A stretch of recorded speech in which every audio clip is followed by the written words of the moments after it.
recently when I had asked her about Richard. And then she just kept on saying, he's not your father. I don't know why he's doing this now after 37 years. You calling me, he here. Call me back. Your Honor, the landlord was there And at the house. So you're saying when you would call, the landlord would be there and she'd tell you to call back? The drama is immediate. Ms. Valdez-Lark's engagement to Mr. Slater is on hold, all because his ex, Ms. Pitts, claims he fathered her 1-year-old daughter, Harmony. Ms. Pitts isn't just here for a DNA test. She also wants his fiancé to know he's still trying to be with her. Mr. Slater shuts it down, insisting, "I have not had sex with her in years. It's a classic," he said, she said, with an engagement hanging in the balance. Ms. Valdez-Lark, you claim your engagement to your fiancé, Mr. Slater, is on hold until you determine today if he cheated on you and fathered his ex's 1-year-old daughter, Harmony. The initial reveal was a phone call straight out of a soap opera. Ms. Valdez-Lark says Ms. Pitts' 12-year-old daughter called her, then passed the phone to her mother. Ms. Pitts allegedly said, "I'm not calling you to be messy," before dropping the bomb. "I'm pregnant by Robert." The call wasn't for drama, but for a practical, heartbreaking reason, to get him to sign adoption papers, making the situation even more urgent and real. So Ms. Valdez-Lark, I'll start with you. How did you find out Ms. Pitts was pregnant and claiming your fiancé was the father? Back in September 2012, I received a phone call from their 12-year-old daughter. When they finally all got on the phone, Ms. Pitts revealed they had rekindled their relationship in May 2012. Ms. Valdez-Lark was baffled, questioning why she would go back to a man who already didn't support the 2 children they already shared. The conversation spiraled into a dispute about how many kids everyone has, but the core issue remained: a tangled history and a new baby complicating everything. That's her last hope to get in contact with Mr. Slater. So, like I told her, I will call you back. Let me get in touch with him. So I called him to get him home so we can continue the conversation, because I wasn't going to continue the conversation without him being in there. Ms. Pitts explains her difficult decision. With her husband in prison, she planned for adoption and even had the adoptive parents at the hospital. Her hand was on the dotted line when her aunt intervened. She called her husband, who was released early, and he told her not to give the baby up, promising to be there for her. He has been there ever since, raising the child as his own. The way to contact Ms. Valdez-Lark, but you say you weren't going to have the conversation till you got him home and you were on speaker. Right. So did you get him home? Immediately. Did you guys get on the speaker? Yes, we did. And you called back? Yes. Judge Lark turns to Mr. Slater, the main ingredient in this mess. His testimony is blunt. "No, Your Honor, he is not the father. His reason is absolute: because I haven't had sex with her." This simple, direct denial forces the case to become a binary question of fact versus fiction. Either he is telling the truth, or the entire story is built on a monumental lie. Do you believe you're the father? No. You don't? No, Your Honor. Why? Because I haven't had sex with her. Oh, Lord. So why would she say if you haven't had sex with her at all? The tension explodes. Mr. Slater claims Ms. Pitts is obsessed with him and tells every man she dates that he got her pregnant. The judge has to call for respect as the arguing escalates. The atmosphere becomes so charged that security is instructed to stand between the 2 women, a visual representation of the deep distrust and animosity fueling this case. Because she obsessed with me, everyone I talk to, she call him and tell him that I got her pregnant. Oh, she's obsessed with you. Yeah. I'm obsessed with you. Mr. Slater, you say you have doubt as to whether or not you're the father of this child. You feel like you're not the father. Ms. Valdez-Lark recounts her initial reaction to the news. She told Ms. Pitts to come and get him and kicked him out. She put the engagement on pause, but the plot thickened when she herself ended up pregnant with Mr. Slater's child in 2014. Despite the chaos, they reconciled. He even bought rings, but she later pawned them, a symbol of a promise that was already broken. Ms. Valdez-Lark, what happened when you found out Ms. Pitts was pregnant? I told her, come and get him and his stuff and get him out. He didn't want to go. I ain't going nowhere with that ape. I ain't. The argument descends into chaos with everyone talking over each other. Accusations fly about Mr. Slater digging up old exes instead of moving on. When the judge directly asks Ms. Valdez-Lark if she believes he cheated, she admits it's a great possibility. The courtroom devolves into a cacophony of he said, she said, with the judge struggling to maintain order and find a thread of truth. I used to talk to him and Pan had sent a 10 minutes to my phone. And No, she somebody seen didn't send him no text message. It was somebody he started texting. Another one of his exes, he always digging up his past. Okay, and that's he how won't never move on to the future, try to do something bigger and better. He love to dig up the old instead of going to get something. Judge Lark cuts through the noise, refocusing on the child, Harmony. She learns that Mr. Slater provided no help during the pregnancy and has never been in the baby's life. He claims he's only seen a picture. The judge points out the absurdity. Everybody's a lie, but the problem is the baby's not a lie. This sobering reminder silences the bickering and recenters the purpose of the hearing. I'm just going by what I'm getting a little annoyed because the truth is, we're talking about everything But except else for that child right there. but Harmony, and how in the world we got to point That's why we're here today. that her paternity is at issue. The judge drills down on Mr. Slater's key claim. He can't remember the last time he slept with Ms. Pitts, offering vague answers like longer than that. His credibility crumbles when Ms. Valdez-Lark testifies that their 12-year-old daughter confronted him, saying, "Daddy, yes you did," claiming he was at her mother's house for a birthday party. His own child's testimony undermines his entire defense. You can't believe it. All right, so the bottom line is, Your Honor. everybody's a lie. But the problem much. is the baby's not a lie. No, she's not, because she's here. She's here. She's here. She's here. In a stunning moment, the judge notes that the two women who have been fighting are actually on the same side. They both agree Mr. Slater is the liar. Ms. Pitts, a mother of 8 who supports her family, is asked if she wants him in Harmony's life. She says no, believing he won't step up anyway. She'll let Harmony decide when she's 18, a decision born of pure resignation. And Your Honor, I have 8 kids, Your Honor. I pay my own rent, my own bills, no Section 8, no projects, none of that. I don't call them asking them for anything from my kids, nothing. If Mr. Slater is her biological father, then where do you go from here? Judge Lark delivers a blistering critique of Mr. Slater's testimony. Every time somebody testifies, the first thing out your mouth is, "She's a lie." She tells him his "she's a lie" refrain is not testimony and demands he offer something of substance. His evasion and inability to provide clear answers make it obvious where the truth likely lies, and it's not with him. Now I'm starting to believe you the lie. Now you're gonna have to come up with some testimony in here that makes some sense. Because every time I turn around and ask you a question, you can't recall. The results are in. Judge Lark declares that the DNA will determine if Mr. Slater had a sexual relationship with Ms. Pitts within the last year, and thus, if he is bye from his fiancé's life. The dramatic framing heightens the tension to a breaking point. The entire case, the denials, the accusations, the engagement, comes down to this single envelope. Good. He's already prepacked. Pre-packed. Yes. Yes. Got it.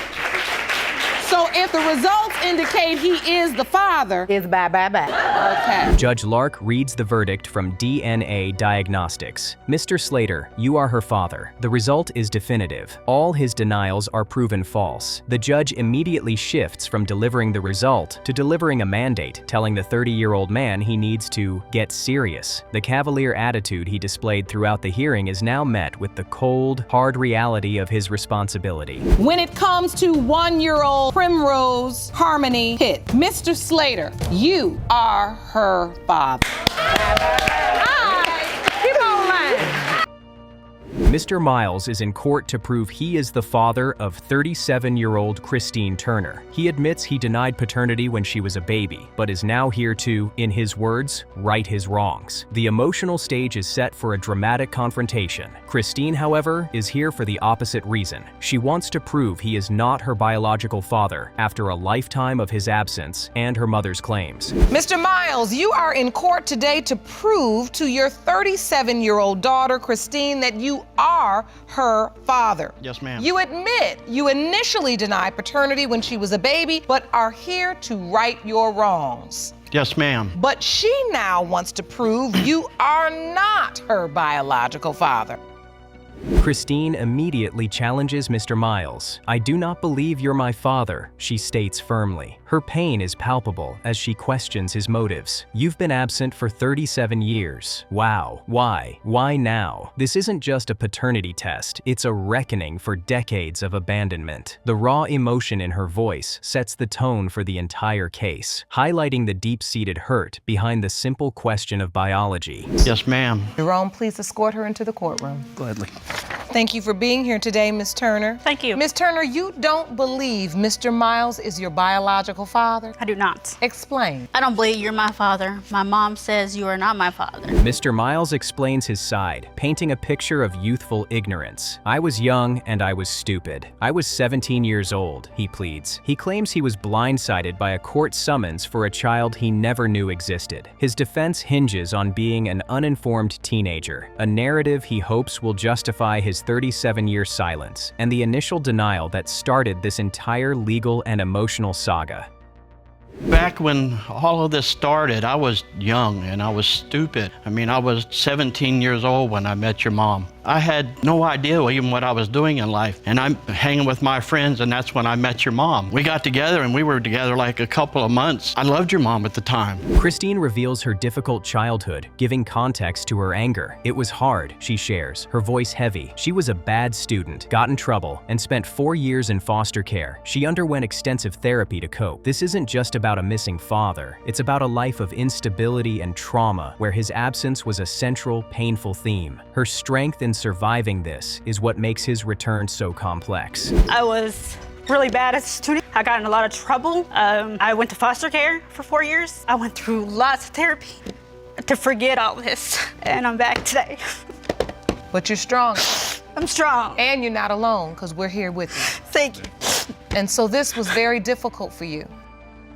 The financial reality hits. Mr. Miles discovered the paternity case in 1992 when his tax return was seized for $28,000 in back child support. He claims shock, reiterating he had no clue about the ongoing order. This revelation adds a layer of financial grievance to the emotional one. He's been paying for a child he wasn't sure was his, a ghost debt haunting his adult life and fueling his need for answers. Well, like $28,000 in back child support. And that just shocked me. Like I said, I just didn't have a clue that was even there. And you didn't try to find out then? I did. What did you do to try to find her, Mr. Miles? Back then, there was no internet, no cell phones. All you had was people that you knew and telephone lines. And all I had was my family, and nobody seemed to know where she, because I wasn't there. I was in Alabama. Christine reveals a stunning betrayal. She once found a stack of child support checks in her mailbox, sent to her mother. "I said, that should not be going to you." She didn't speak to her mother for a year after. This detail exposes how the financial support intended for her was intercepted, deepening the family's dysfunction and adding a layer of financial mistrust to the already fraught emotional landscape between them all. And they had shipped a stack of checks into my mailbox. My daughter apparently went to the mail and got the mail and said, "Grandma, your name is on this." My mom opened it and it was a stack of child support checks. And I said, "Where'd you get that from? You never raised any of your children." Christine recounts their one meeting when she was 16. He took her in, offered her a home, and then vanished. "He drops me off and I never see you again." For her, this was a second, more personal rejection. He had a chance to step up and didn't, reinforcing her belief that she wasn't worth the effort. This memory is the core of her current skepticism and fear of being let down again. Experience, Ms. Turner, was I arrive in this place, this man takes me, I spend time with him and his wife, he says he's my father, they drop me back off at home, and I never hear from him again. That's right. I didn't hear anything. So why did you just disappear? I didn't. You can't try harder? If I it was did. my daughter, I would have tried. The judge identifies the mutual feeling of rejection. So you feel like he rejected you, and Mr. Miles, you feel like Ms. Turner rejected you. This reframes the conflict, showing both parties as victims of circumstance and poor communication. Mr. Miles and his wife claim they tried to call, but her grandparents never answered. It's a tragic standoff where both sides felt abandoned by the other. She went through this, that's why it was so important, because she went and didn't have a father either. I had a father, I just didn't know my biological father until I was 18. Well, I didn't have any of that. So you're lucky. And I'm not lucky, I understand. And that's why I feel for you. And I understand what she's going through because there is so much pain. A statement from Christine's mother is read, changing everything. She claims she was with another man when Christine was conceived, and that Richard is not Christine's father. She even provides a conception date that allegedly excludes Mr. Miles. This new evidence throws the entire case into doubt, directly contradicting her original court testimony and introducing a plausible reason for Mr. Miles's long-held doubts. Exactly the same thing I asked my mother. Why would she go after him for child support? He said he wanted to play dad. That was her She answer. wouldn't even talk to him. Yeah, I wasn't even with her then. That's what He she was said. never with her. Yeah. He is still yet to contact or speak to her mother since that day in court. The judge asks Christine if she'd allow Mr. Miles into her life if he were her father. It's hard, she admits. After 37 years, she is terrified of more disappointment. This moment reveals her vulnerability beneath the anger. She wants a connection, but is protecting herself from the potential failure of yet another relationship, showing how self-preservation has become a necessary skill after a lifetime of letdowns. If you do find out today that Mr. Miles is your biological father, are you willing to allow him to be in your life? It's hard. It's hard after 37 years and missing so much childhood with somebody that you could possibly move forward. How could you go and have wonderful conversations just in the past month? The results are in. Mr. Miles, you are not the father. The 37-year mystery is solved. The emotional buildup crashes into a stark, scientific truth. Mr. Miles offers a sorrowful, "I hope you find your father." Christine bluntly replies, "I'm not interested." The closure is bittersweet. It answers the biological question, but does little to heal the decades of emotional damage and complicated history between them. Case of Miles versus Turner. When it comes to 37-year-old Christine Turner, it has been determined by this court, Mr. Miles, you are not the father. I'm very sorry. Judge Lake opens a case so messy, you might need a flowchart. Ms. Holthouse is here to determine the paternity of her 3-month-old son, Zayden. The two potential fathers are a man who wants nothing to do with the child, and the defendant, Mr. Chana, who is her own mother's live-in boyfriend. Let that sink in. The family tree here is looking more like a tangled bush of pure drama. Thank you, Jerome. Good day, everyone. Good day, Your Honor. Ms. Holthouse, you are here to prove paternity of your 3-month-old son, Zayden. Yes, Your Honor. Shockingly, you confess it's either a man you shared a sexual relationship with who wants nothing to do with your child, or the defendant who happens to be your mother's boyfriend. So how does a man end up in a relationship with his girlfriend's daughter? Mr. Chana claims it started with a misspelled text message. He then describes Ms. Holthouse wearing a little skirt with her breast out, and he says things just escalated from there. Your Honor, the only thing escalating here is the sheer level of inappropriate behavior happening in this family's living room.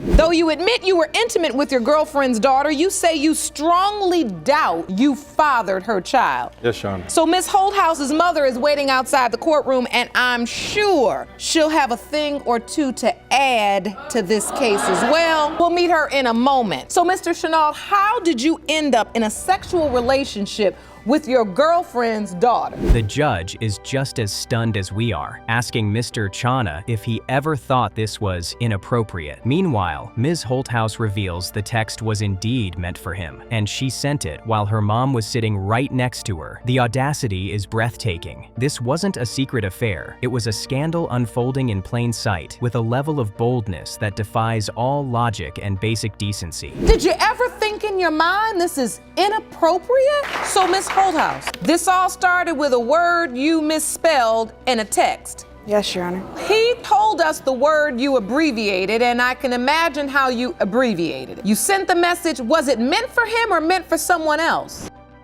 Ms. Holthouse details the first encounter. After a phone call where Mr. Chana was talking about having sex, she snuck out of her grandmother's house and they went to a park. When asked what happened at the park, she confirms, "We had sexual relations." This wasn't a fleeting mistake. It was a calculated meetup, kicking off a 6-month sexual relationship conducted behind her mother's back. I had not really thought about it until I got a phone call from him. And he was talking about having sex and going somewhere.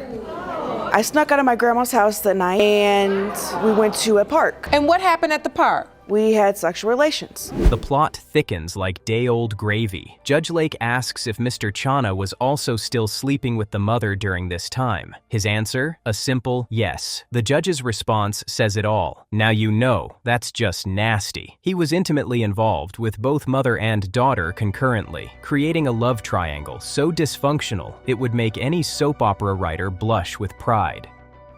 Did your mother have any idea this was going on? She didn't have any idea until Mr. Chenault and her got locked up and he got out while he was in jail. How did she find out? She had kind of manipulated both of us, saying that I told her about what we did and I never said anything, and she said that he told her about what we did, and he never said anything. The deception ran deep. Ms. Holthouse admits their trysts happened in her mother's house, sometimes while the mother was sleeping in the next room. Mr. Chana even admits the mother almost caught them once, with his pants literally unzipped. The sheer risk and disrespect involved here are staggering, painting a picture of a secret world operating just inches away from a devastating discovery. Did she ever almost catch you? Yes, and when she did, what happened?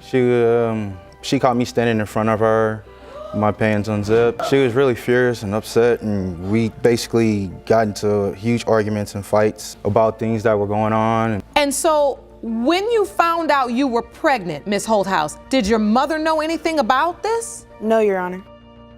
The timeline is a biological nightmare. We learn the mother has a daughter with Mr. Chana, who is 11 months old. Ms. Holthouse's son, Zayden, is 3 months old. This means Mr. Chana got his girlfriend pregnant, and then, within months, also got her daughter pregnant. The potential for these two children to be half-siblings and uncle-nephew is a paternity puzzle of truly epic proportions. When you find out you're pregnant, whose child do you think it is? At the moment, it could have been 2 guys. Which 2?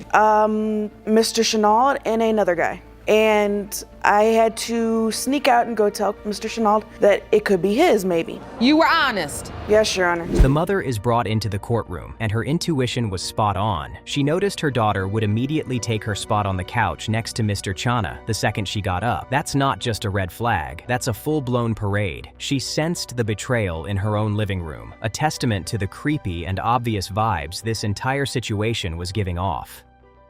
But your intuition told you something was going on. Right, because my daughter was acting funny. What was she acting like? If I was sitting on the couch next to Mr. Chenault and I would get up to go to the bathroom, she would get up out of the chair across the room to sit by him. Oh, no, she didn't. The ick factor goes nuclear. Judge Lake realizes that if Mr. Chana has known the mother for 20 years, he knew Ms. Holthouse when she was a baby. He then admits, "I also helped raise her." The judge's verdict on this revelation? Now this just keeps getting nastier. This man went from a father figure to a baby daddy candidate, a transition that is beyond disturbing. So you watched her grow up? Yes, Your Honor, I also helped raise her. Now this just keeps getting nasty. Father, Me and Miss Bogartis just have to figure something out. are we willing to consent to the lie detector test on the question of whether or not you all are still sleeping together? The current living situation is a pressure cooker of rules. They all live together. Mr. Chana and Ms. Holthouse are forbidden from being in the same room, talking or texting. The mother turns the TV down to eavesdrop on their conversations. This isn't a home. It's a reality TV set waiting for an explosion. It's the most dysfunctional family management strategy ever conceived. So she wants you to be a grandfather to him, not a father to him. She doesn't want me to be anything. So how will this change if you're his grandfather or if you're his father? Because surely even if you're his grandfather, you can't go your whole life without picking him up. You're right, Your Honor. How is that going to work? Judge Lake, a seasoned lawyer, calls them out on their obvious lies based on body language alone. She notes Ms. Holthouse is so stiff she could snap her in two, and points out Mr. Chana's nervous mouth twitch. She declares it's obvious they aren't telling the truth and that there's more to this story. She can see the guilt written all over their tense, shifty postures. I could snap you in two. And Mr. Chenal, your body language and that twitch your mouth does, that's what lawyers, we're taught to read the body language of our witnesses. That's how we can better ask questions. And that's why I just gave you all the opportunity to tell the truth.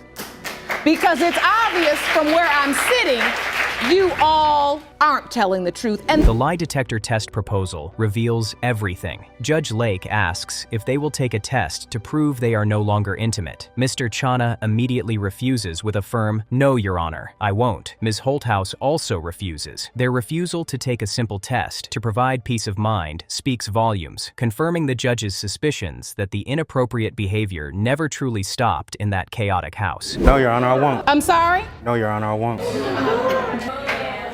How about you, ma'am? No, Your Honor. Anybody have anything to say? No, Your Honor, I really don't have anything to say, Your Honor. Anybody? No, Your Honor. All right, well, that's your business. Moving on. So, Ms. Holthouse, are you nervous about these results? Yes, Your Honor. The moment of truth arrives. The results are in, and for 3-month-old Zayden, Mr. Chana is not the father. His response? A quiet but undeniable thank you. He breathes a massive sigh of relief. He's off the hook biologically, but still trapped in a web of his own making, living in a house filled with the devastating consequences of his actions. Mr. Chenal, it has been determined by this court. You are not his father.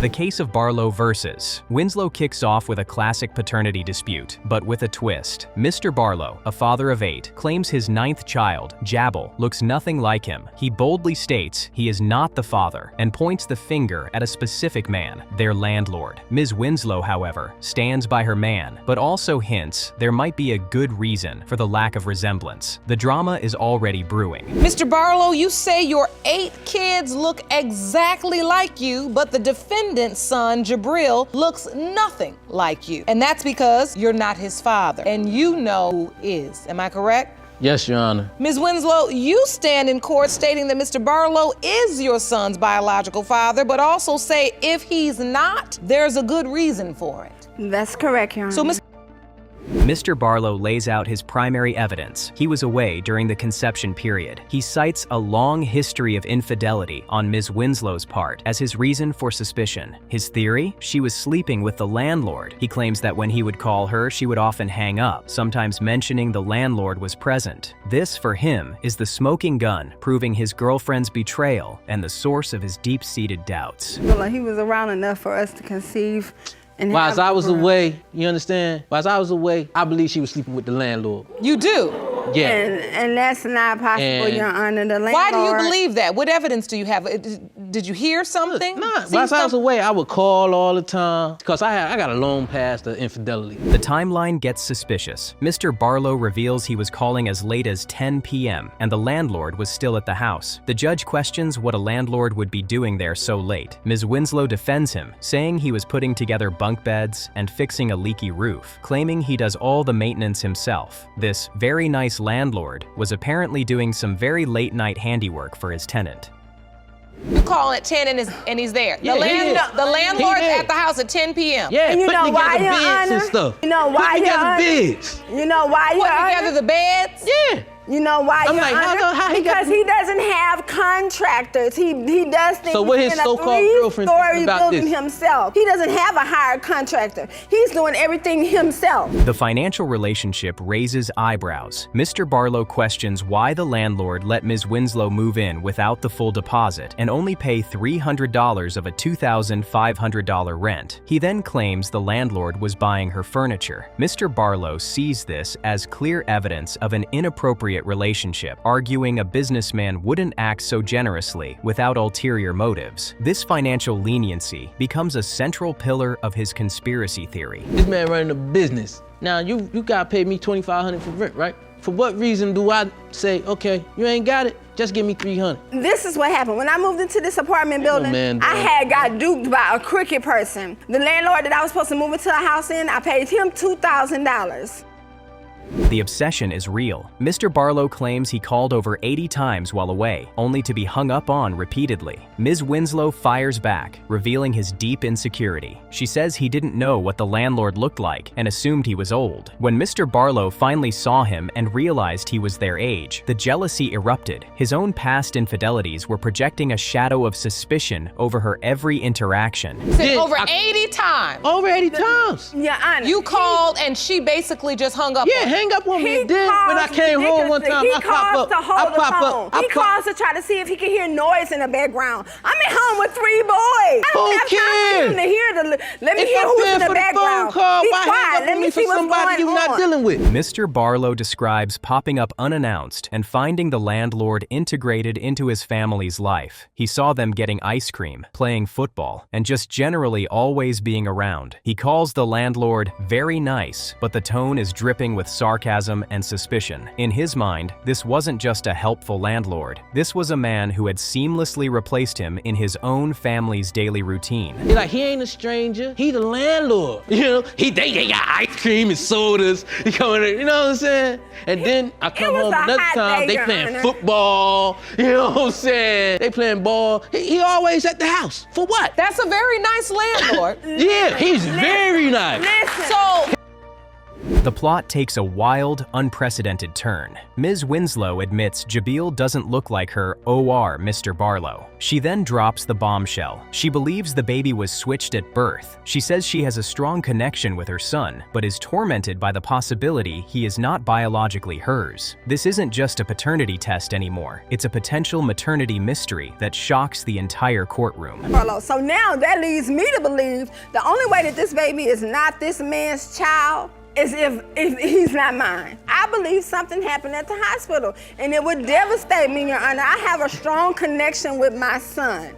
Now, if this boy isn't my son, that means not only do I have to find out who he actually belongs to, but then I have to find out where my biological child is. Ms. Winslow presents her evidence for the switch. She says strangers constantly ask if Jabil is Hispanic or mixed race. She even brought printed research claiming 28,000 babies are switched at birth every year. The constant questioning has made her feel like a kidnapper in public. The emotional toll is visible. This theory isn't a casual excuse for her, but a genuine, deeply held fear consuming her life.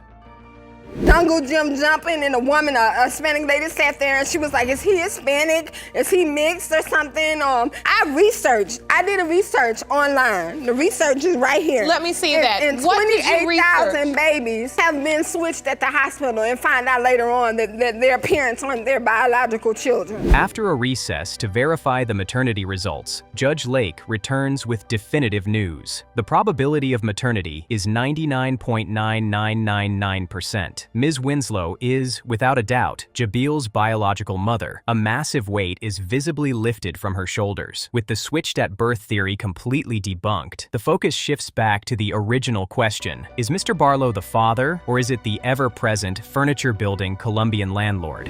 These results state that the probability of maternity is 99.9999%. You, Ms. Winslow, are Jabril's mother. Thank you, Your Honor. That's all I needed to hear, Your Honor. And I can see you're truly relieved. It's a weight lifted off of my shoulder. So, Mr. Barlow, you truly believe there's another reason why the child doesn't look like you.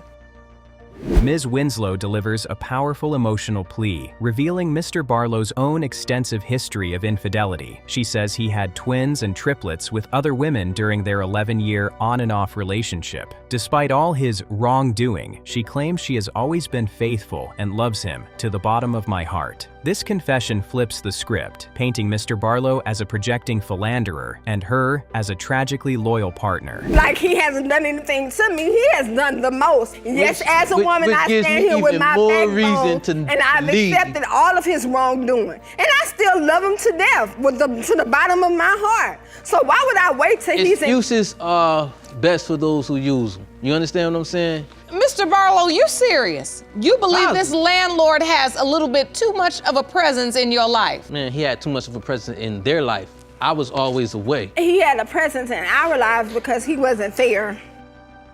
The evidence gets even wilder. Mr. Barlow claims the child knows Spanish, saying, "He say padre." He suggests this is hereditary proof the Colombian landlord is the real father. Judge Lake has to school him, explaining that speaking Spanish is not a genetic trait. This desperate reach shows just how deep his paranoia runs, grasping at any straw to confirm his belief and avoid accepting the child as his own. You know what I mean? Like, You saying the child speaks Spanish too? Your Honor. yeah, Your Honor, he doesn't speak Spanish. My son talk baby talk, like normal babies. Normal. And what's the I thought evidence to him, you were I said, going to "Apaga la present? luz." The birth Apaga la luz. certificate. He'll go straight to the light switch and try to cut it off. Well, that's great. It's nothing wrong with a child being bilingual, but you saying it makes you feel like it's hereditary. The moment of truth arrives. After all the theories about landlords, switched babies, and Spanish vocabulary, the results are in. For 20-month-old Jabil Barlow, it has been determined by this court, Mr. Barlow, you are the father. He breathes a sigh of thank you, a mix of relief and vindication. The man with 8 other kids officially has a 9th, closing a chapter of intense doubt and family drama.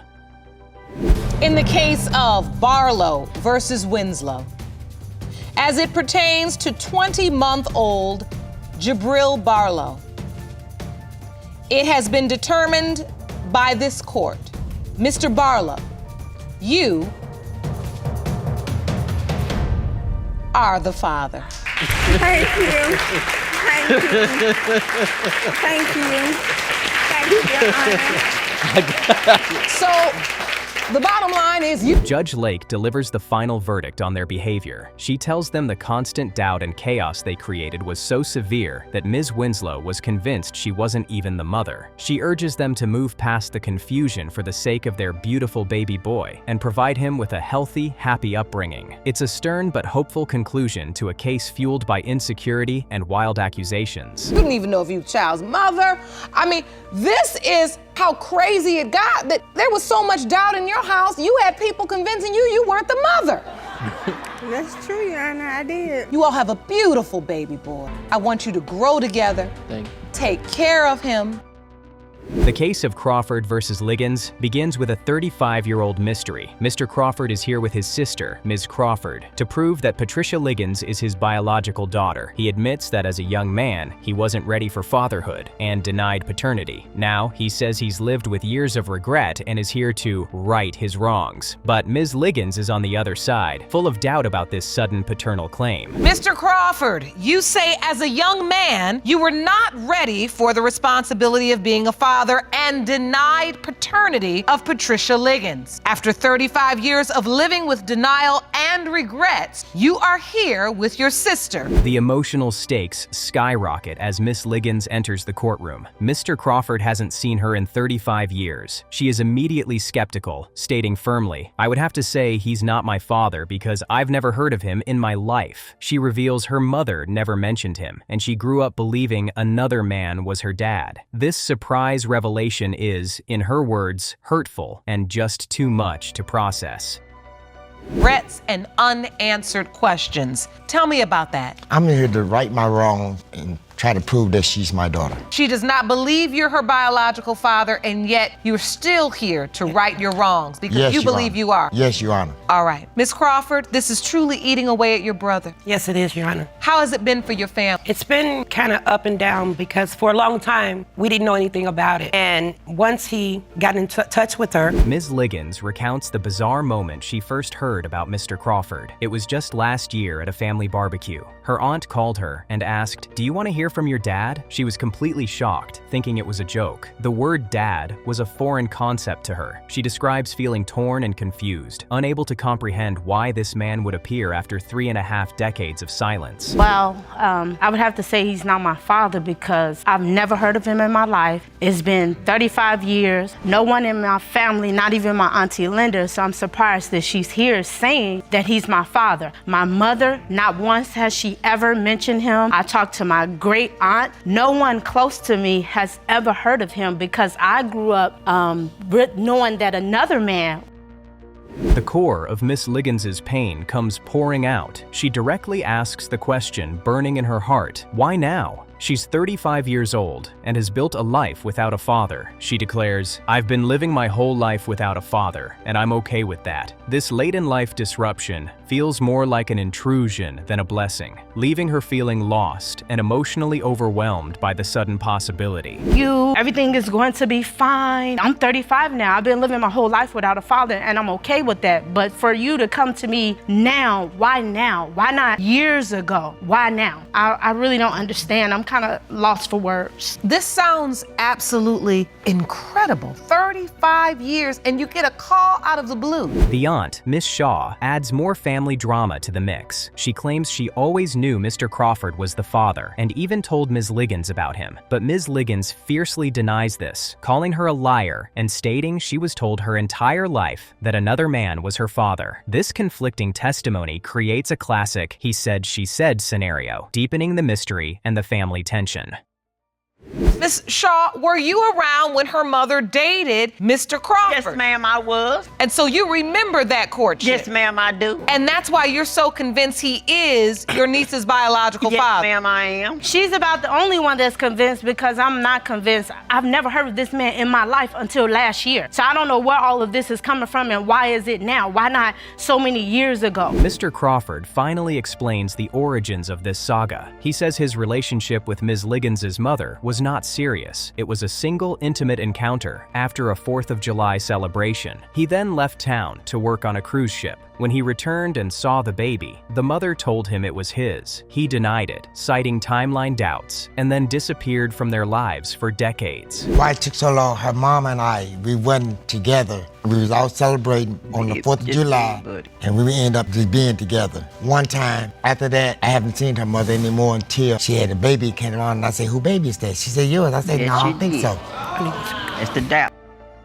The emotional toll on Miss Liggins becomes palpable. She breaks down, stating, "This is every reason why we have to be careful of the choices that we make. People get hurt by this." Her raw emotion fills the courtroom, highlighting the very real human cost of parental uncertainty and abandonment. This isn't just a DNA test for her. It's the triggering of a lifetime of pain and instability. I'm just here for answers. I mean, again, I don't have anything against this gentleman here. He seems like a nice guy. I just don't want to get my hopes up. I'm just torn. I want to ask you, Ms. Shaw, if you knew this even back then and you say, I knew this was his child, what prevented you, or why did you decide not to ever tell your niece? Your Honor, I told China. You never told me this. I don't know why would you even sit here and lie. The first time. Ms. Liggins poignantly describes her fatherless childhood. She created a bold personality and calls herself Lion-Hearted Liggins as a survival mechanism. She had to be her own father, figuring life out alone without guidance. She speaks of seeing other people with their dads and feeling heartbroken and confused. She had finally accepted her reality, making this new chapter all the more disruptive to her hard-won peace.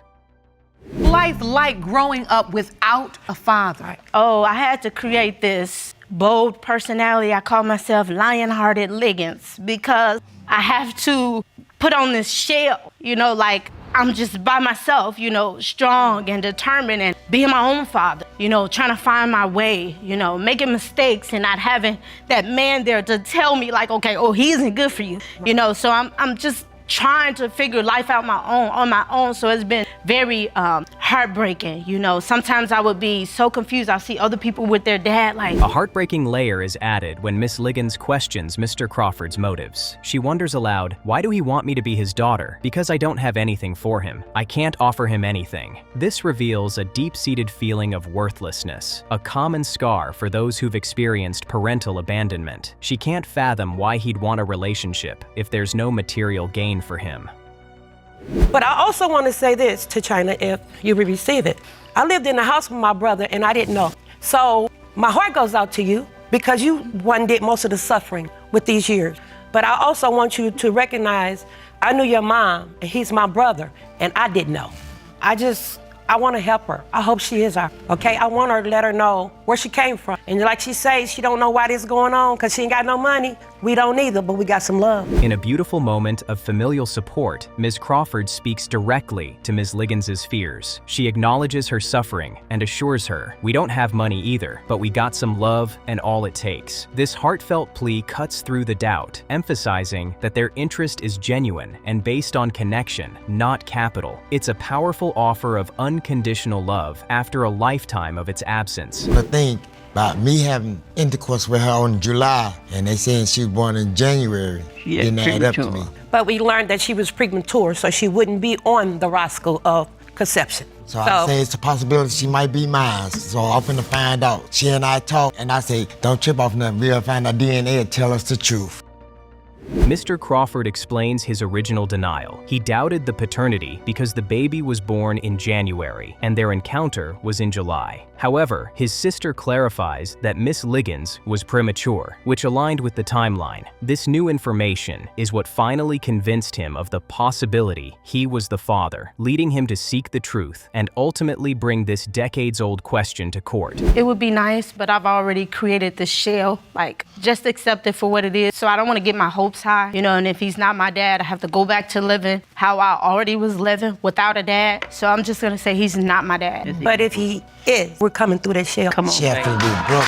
These results were prepared by DNA Diagnostics. The results are in, and they are devastating. After this long, emotional journey, the court determines that Mr. Crawford is not the father. The heir is knocked out of the room. Despite the disappointing outcome, what follows is a moment of incredible grace. Mr. Crawford and his sister immediately embrace a tearful Ms. Liggins, offering comfort and apologies, showing that the familial bond they offered was real, even if the biological one was not. And they read as follows. In the case of Crawford versus Liggins, when it comes to 35-year-old Patricia Liggins, it has been determined by this court, Mr. Crawford, yes, Your Honor, you are not the father. Man. It's all right. I'm so sorry.